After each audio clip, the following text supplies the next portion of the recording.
Hello, everybody, and this is your own tutor YouTube channel. So, I'm back with another video.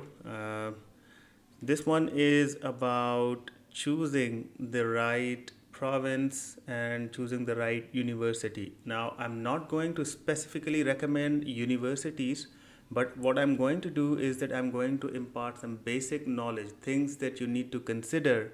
What are the aspects that international students look for before they actually apply for a university in Canada? So what I've done in this video is that I have downloaded a map. This is the map of Canada. These are all the political regions. Now, as you can see, these are all the provinces. I think there are 11 in total. So these are all the provinces that are there in Canada, and I've taken it from this website. So as you can see already, there's also this website mentioned, and you can actually go and check it out by yourself. So starting from the easternmost side, that is the right side of Canada, you have got Newfoundland and Labrador province. You also got a territory called Prince Edward Island here, and then there's Nova Scotia province and New Brunswick. Now, all of these four combined are called the Atlantic provinces. So, Newfoundland and Labrador 1, Prince Edward Island 2, Nova Scotia 3, and New Brunswick. These four combined are called Atlantic provinces. These are generally very cold.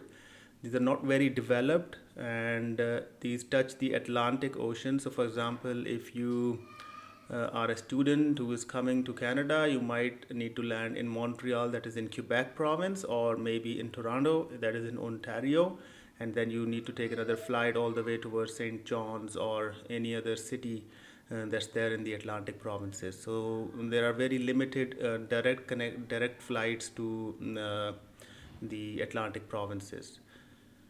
The language is English in most of these, but French is also understood because it is bordering Quebec, right? And I'm also going to touch upon the minimum wages that are set by the province, so that because the international students, when they are going there, they also look for part-time jobs. So there's a minimum wage set per hour that you need to look for. The cost of living here is still lower as compared to other provinces. Now, having said that, the opportunities are also limited when it comes to finding a job. So the population is quite thin. So it's not like you won't be able to find a job, but you will have to work your way towards it, right? So that's pretty much it about the Atlantic provinces. Now, my university where I got admission, it's in St. John's. So that's also in Newfoundland and Labrador, and that's how I know about this province a little. Okay, and after this comes in the red there comes Quebec province. Now, Quebec is basically a French-speaking territory of Canada. So it has a major city called Montreal, and there are also good universities. There, for example, there's University of Montreal there. Um, there are universities in New Brunswick and Nova Scotia as well, in Prince Edward Island, but you need to specifically look for these places in order to know more about them.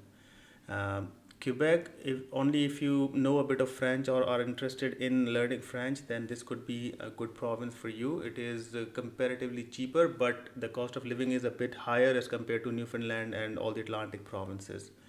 Then comes Ontario province. This is the most preferred destination of most of the international students, whether they are from Pakistan, they're from Bangladesh, they're from India. All of them try to look for universities. There are many good universities. It is also known as the financial hub of Canada, Toronto. And Toronto is here somewhere.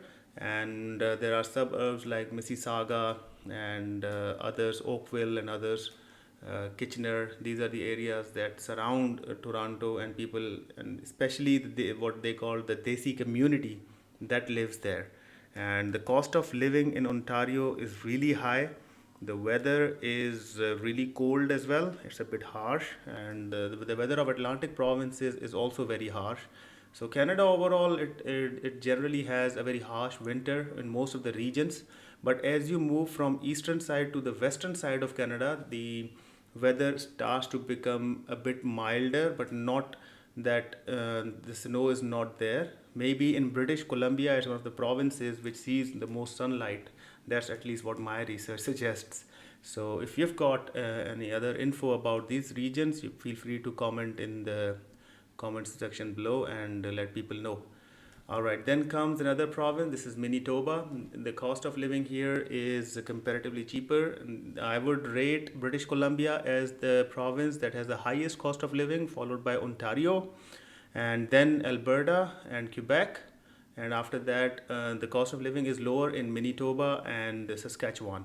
Saskatchewan has got two very good universities. That is University of Regina, and then there is University of Saskatchewan.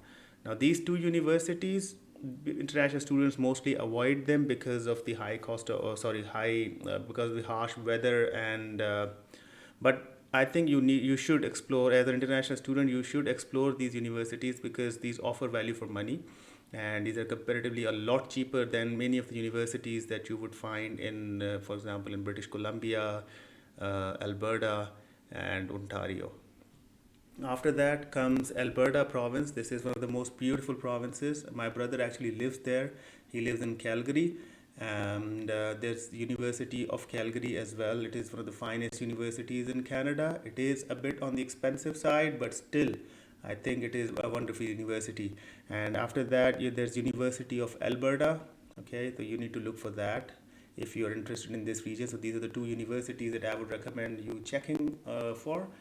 And after that comes the cost of living is cheaper in Manitoba and Saskatchewan, but it's comparatively higher in Alberta. And the after the inflation, as we witnessed last year in 2022, the cost of living has gone significantly up. Even my brother tells me that it has gone really up.